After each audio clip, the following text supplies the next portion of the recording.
الحمد لله الحمد لله خالق الوجود من العدم وجاعل النور من الظلم وملقي الصبر من الألم وملقي التوبة على الندم فنشكره على المصائب كما نشكره على النعم ونصلي على رسوله الأكرم ذي الشرف الأشم والنور الأتم والكتاب المحكم وكمال النبيين والخاتم سيد ولد آدم الذي بشر به عيسى بن مريم ودعا لبعثته إبراهيم عليه السلام حين كان يرفع قواعد بيت الله المحرم، فصلى الله عليه وسلم وعلى أتباعه خير الأمم الذين بارك الله بهم كافة الناس العرب منهم والعجم. فالحمد لله الذي أنزل على عبده الكتاب ولم يجعل له عوجا، والحمد لله الذي لم يتخذ ولدا ولم يكن له شريك في الملك ولم يكن له ولي من الذل وكبره تكبيرا، والحمد لله الذي نحمده ونستعينه ونستغفره ونؤمن به ونتوكل عليه ونعوذ به من شرور أنفسنا ومن سيئات أعمالنا، من يهده الله فلا مضل له ومن يضلله فلا هادي له، ونشهد أن لا إله إلا الله وحده لا شريك له، ونشهد أن محمدًا عبد الله ورسوله أرسله الله تعالى بالهدى ودين الحق ليظهره على الدين كله وكفى بالله شهيدا، فصلى الله عليه وسلم تسليما كثيرا كثيرا. ثم أما بعد، فإن أصدق الحديث كتاب الله وخير الهدي هدي محمد صلى الله عليه وسلم، وإن شر الأمور محدثاتها، وإن كل محدثة بدعة وكل بدعة ضلالة وكل ضلالة في النار. يقول سبحانه وتعالى في كتابه الكريم بعد أن أقول أعوذ بالله من الشيطان الرجيم: قل هذه سبيلي أدعو إلى الله على بصيرة أنا ومن اتبعني وسبحان الله وما أنا من المشركين. رب اشرح لي صدري ويسر لي أمري واحلل عقدة من لساني يفقه قولي، واللهم ثبتنا عند الموت بلا إله إلا الله، واللهم اجعلنا من الذين آمنوا وعملوا الصالحات وتواصوا بالحق وتواصوا بالصبر. آمين يا رب العالمين. I have a few brief moments to share with you in today's khutbah. And first I'd like to express how honored I am at the opportunity to address all of you. And I pray that Allah Azza wa Jal accepts these words as ibadah for Him, for you and for myself, and that Allah accepts the prayers of all of the Muslims wherever they may be. And I want to share with you today, inshaAllah ta'ala, a few insights, a few reflections from a very beautiful ayah of Surah Yusuf. I recited the ayah in the beginning of my khutbah today. قل هذه سبيلي أدعو إلى الله على بصيرة أنا ومن اتبعني وسبحان الله وما أنا من المشركين. I want to start by telling you something you already know. You and I, every human being, we share an ideal. Every human being has a purpose in life, whether they say it or not. For the Muslim, we'll talk about that later. But even for people that are not Muslim, people that don't even have a religion. Some people just have a religion because their parents gave it to them, but they don't really care about it themselves. They're just living life. And when they have that, we're living that life, they have some kind of ideal they want to work towards. For some people, all they want at the end of their life, what is success to them? Maybe I'll own a house. That's success for them. Maybe if I have this much money, that means I have success.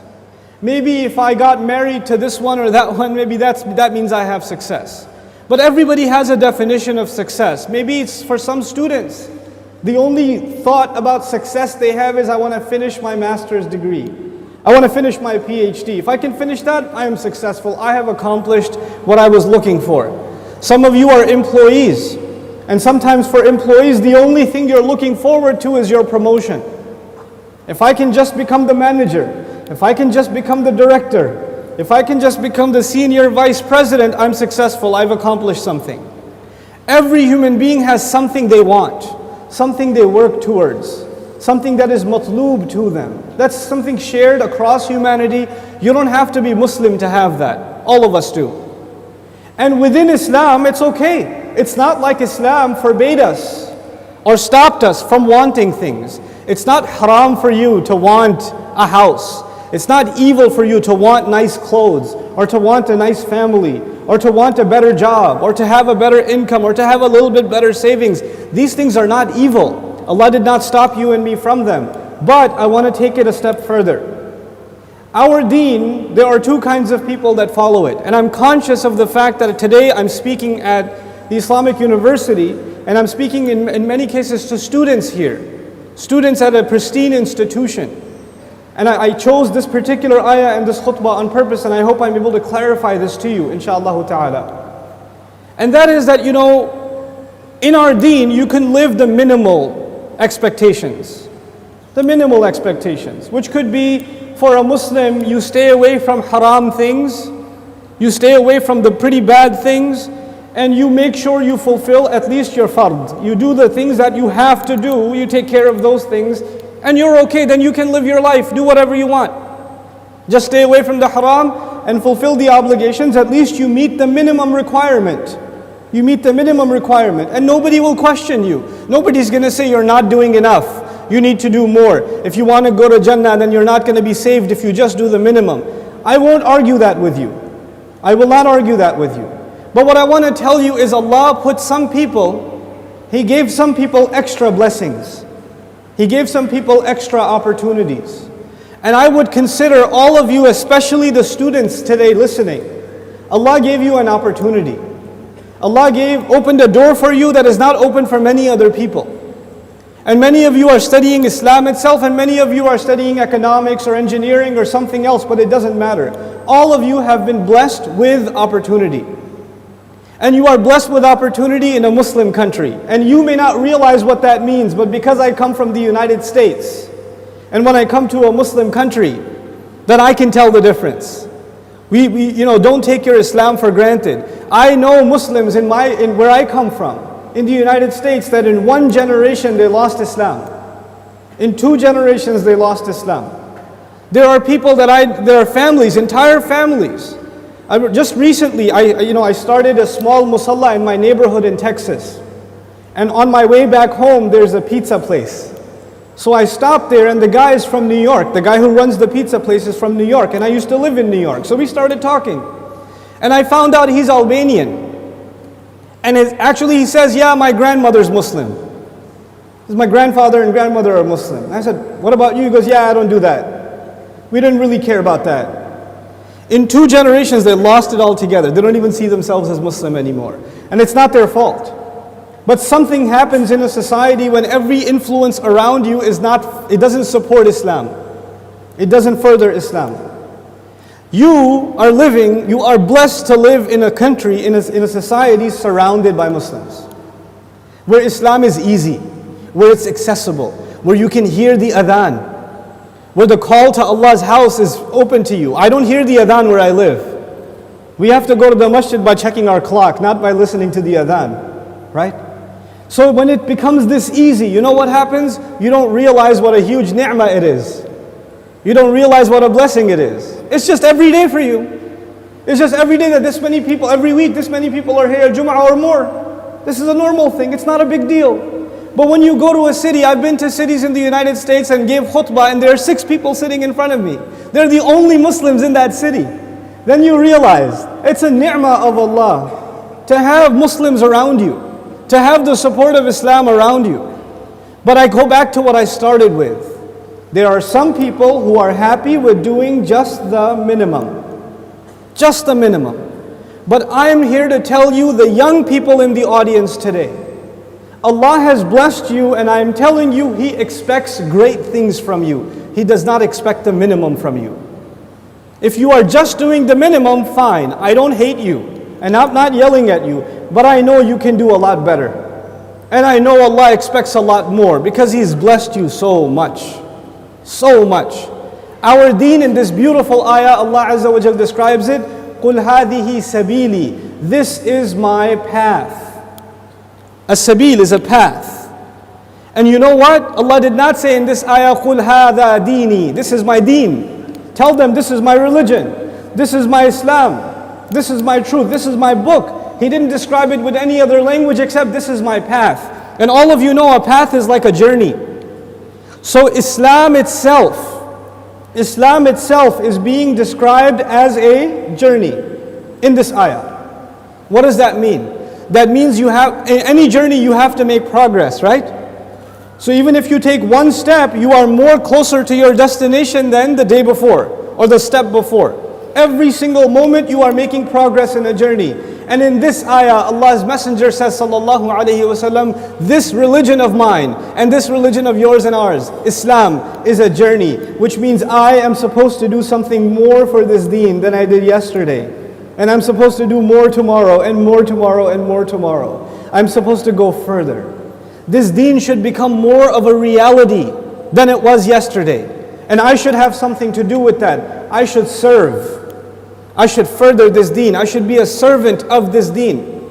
I've only spent a very few days in this country. And I've spent very little time traveling in the Muslim world. But I can tell you, there is not a single Muslim country. There is not a single Muslim city. There is not a village that does not need da'wah. There's no Muslim community where there are Muslims, all of them are close to Allah and none of them need advice. There are so many Muslims, the only thing left of Islam is their name. That's the only thing left. They don't care about salat, they don't care about halal and haram. They're far from this deen. They are far. Who's going to invite them? Who's going to care about them? Who's going to bring them back to La ilaha illallah? Who's going to make them realize how beautiful this deen is? You know, sometimes when we think about da'wah, we think about non-Muslims. You know, the Hindus should be given da'wah. The Buddhists should be given da'wah. The Christians should be given da'wah. But you know what? We are living in strange times.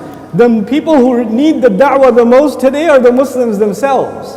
We need da'wah. We need the concern of other Muslims. The students that are here, the ones that are going to graduate from this institution, whether you like it or not, you will be ambassadors of Islam to your communities. When you go work at a company, you will be ambassadors of Islam at your company. When you go work in a department in the government, you will be ambassadors of Islam in that department in the government. You are going to have to live Islam at its highest level, not the minimum. Not the minimum, the maximum. You'll have to learn to expect more from yourself. هَذِهِ sabili. You should have, the young people in this audience should have a concern, a love for their country, a love for their cities, a love for their communities. And when they see people going away from Allah, it should hurt them in their hearts. And they should say, what can I do to make Islam a deeper reality in this place? What can I do to further this deen? What can I do I shouldn't just be happy that so many people come and attend Jumu'ah. Does that mean everybody's heart is clean? Does that mean that we don't need any more reminder? Is that what that means? Or are there evils in our society? Are there youth that are turning towards drugs? Are there young people that are just living their life for no purpose? All they do is play video games and watch movies and go to sleep. And if you ask them for a purpose, they say, I want to graduate and get a job. Is that a goal? Get a job? Allah gave us such higher goals. Your job itself is a means to a higher end. You should think about where you're going to work. And I'm sure those of you that are college students, you're always thinking, where am I going to get a job? How much money am I going to make? Where am I going to live? When will my parents let me get married? These are the questions you're asking yourself all the time. But you know what? I'd like to add one more question for you. How am I going to serve Allah? With my career, with my education, how will I be of service? Some of you are studying Islam. You have the prestige, you have the honor from Allah that He made the opportunity for you to study Islam itself. You're getting your bachelor's in Islamic studies. You're getting your master's in Islamic studies. Some of you are pursuing PhDs in Islamic studies. But you know what? I even want to give myself and you a reminder that we are not studying something that's an academic subject. This is not a subject.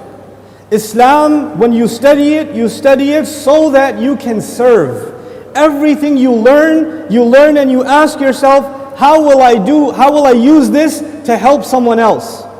How will I use this to better this society? How will I use this to help our masajid, help our young people, help the women, help the children? You have to think like this now all the time. How am I going to serve Allah? These are people of high caliber.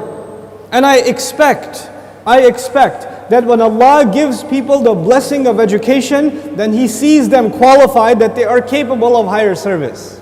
Huwa ajtabakum. He selected you. He picked you. You're right for the job.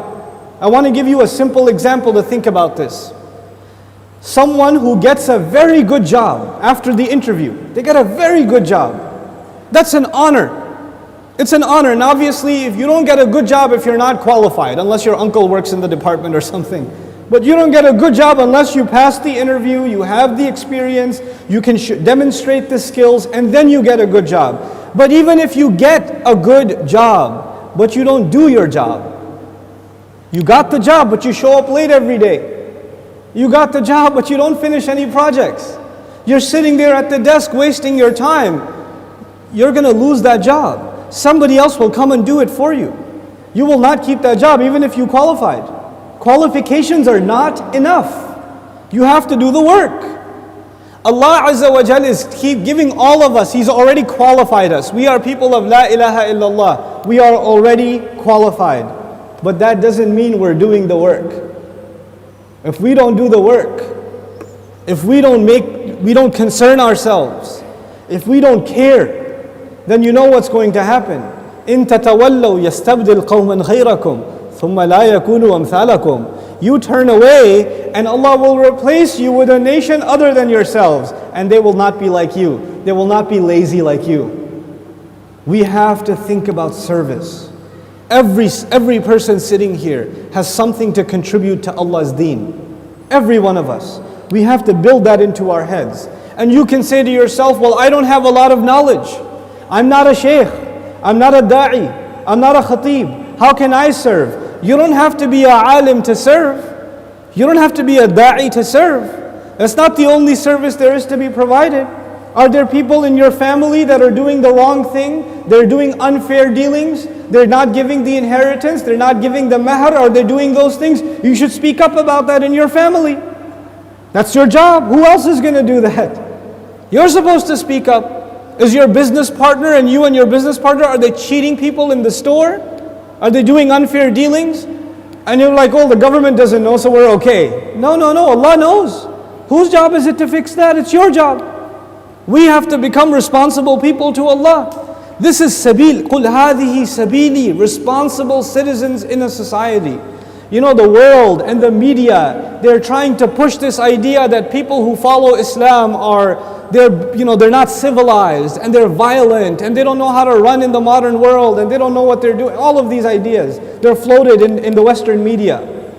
Who's going to prove them wrong? We can give all the speeches we want. The proof does not come from our speeches. The proof comes when we have the most just societies, when we have the best economic practices, when we have the fairest dealings, when we have the most peace among each other, when we deal with our non-Muslim neighbors and friends in the best possible way. That is proof that all of those are lies. We can give all the pamphlets and speeches and responses, but that doesn't mean anything. It doesn't mean anything. The world doesn't want to hear about Islam. The world wants to see Islam.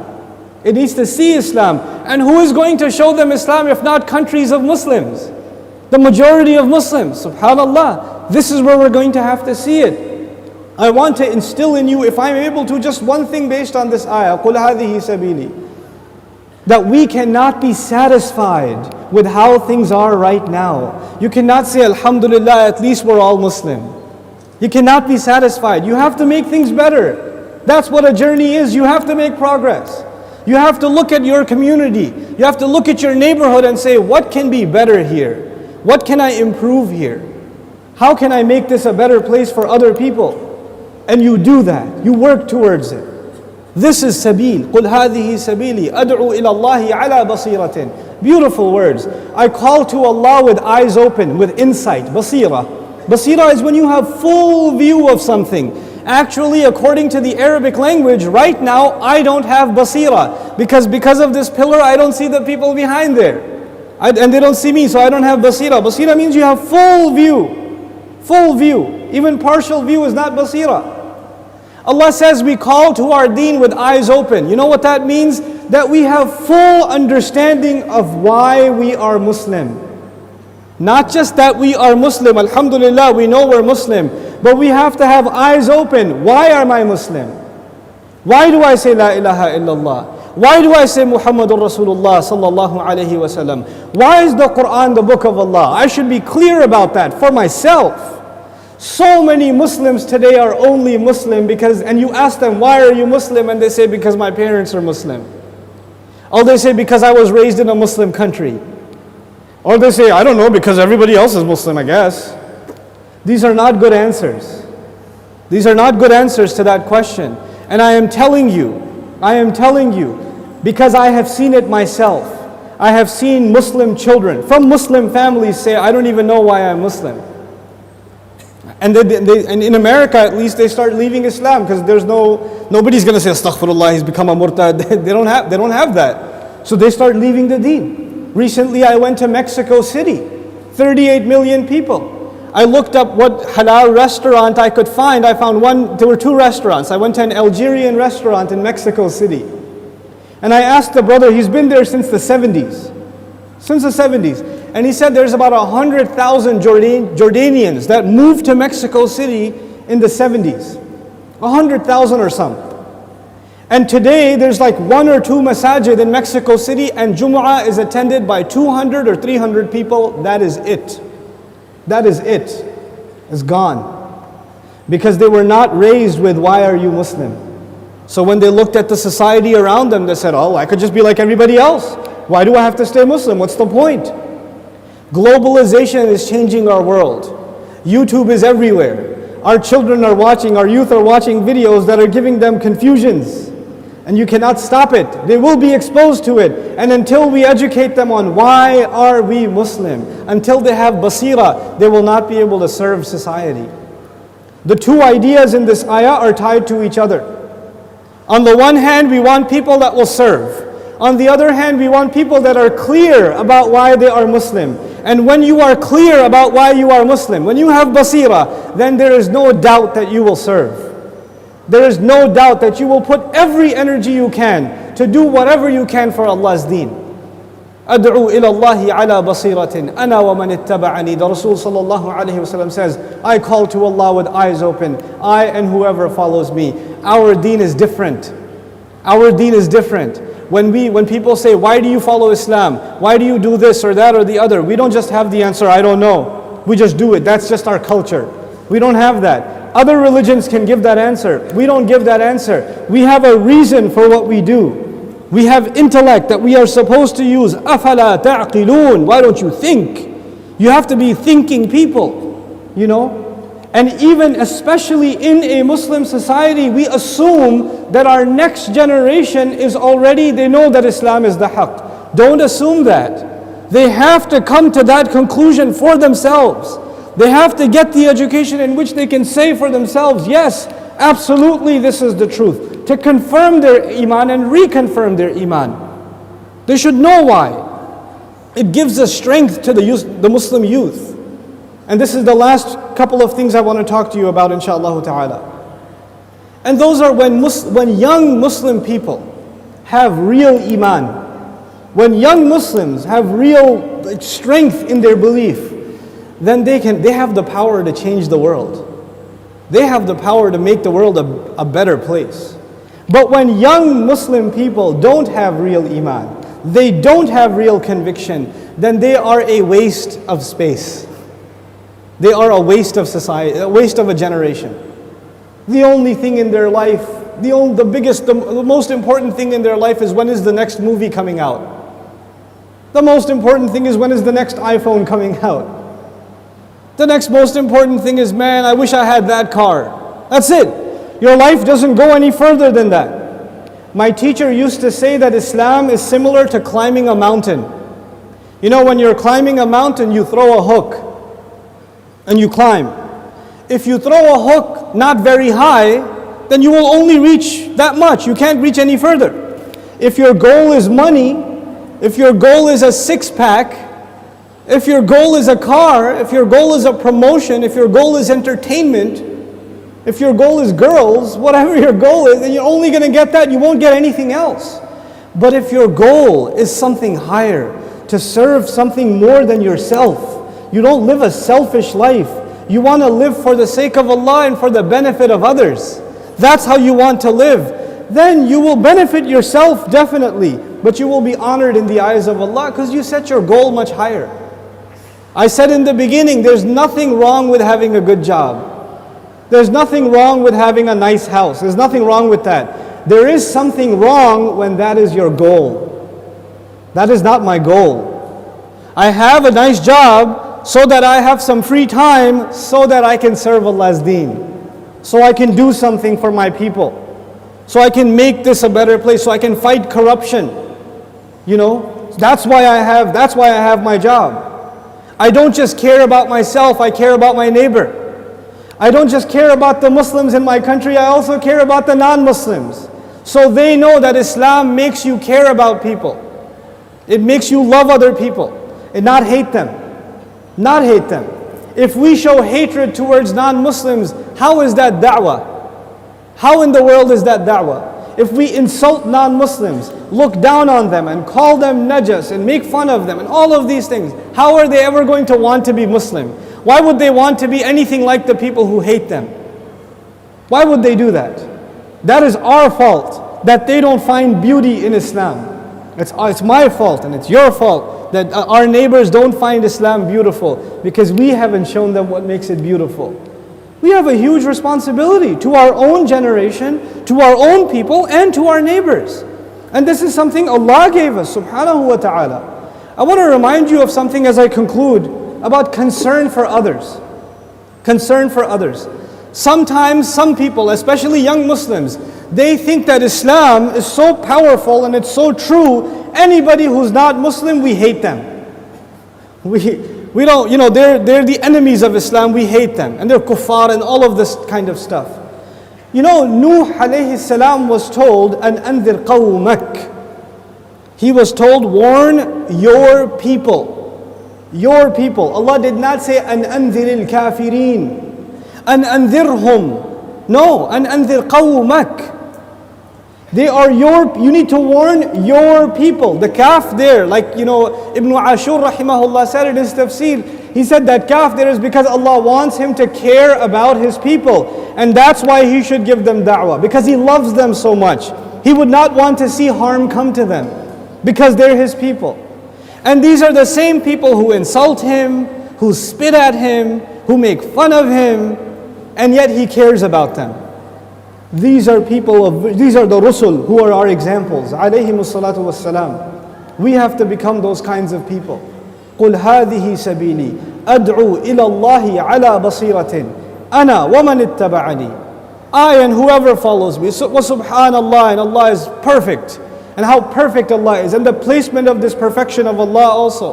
Why? Because no matter how much I serve the deen, it's not good enough.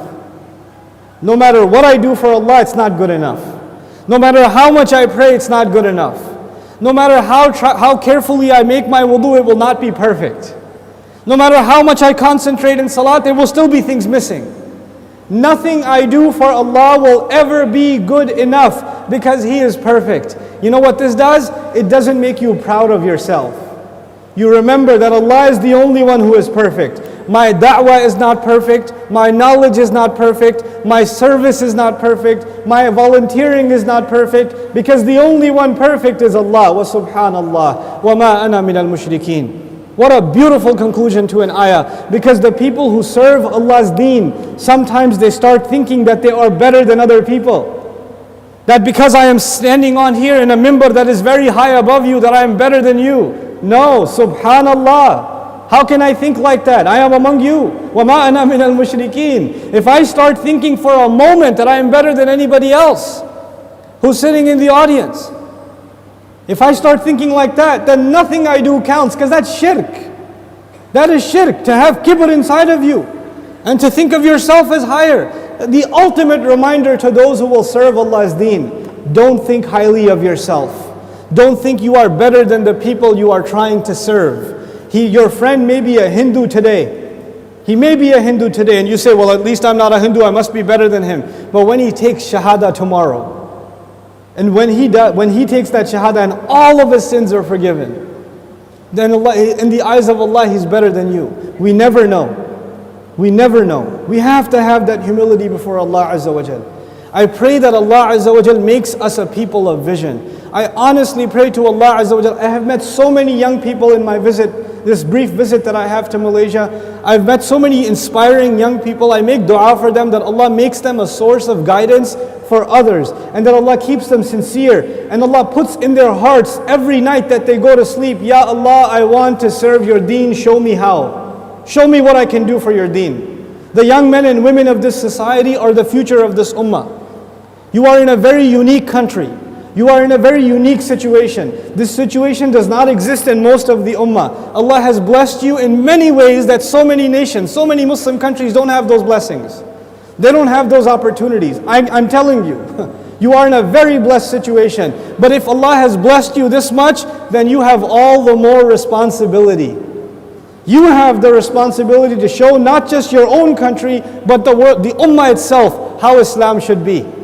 How young people can carry deen. How young people can be a source of inspiration. So I make sincere dua for our young, that they are able to carry the flag of Islam, that they become the pride of this ummah, that we look at them and say, Subhanallah, we were not able to do in our generation what our next are doing. It's so sad when we look at the next generation nowadays and we say they are much worse than us, and their kids will be much worse than them.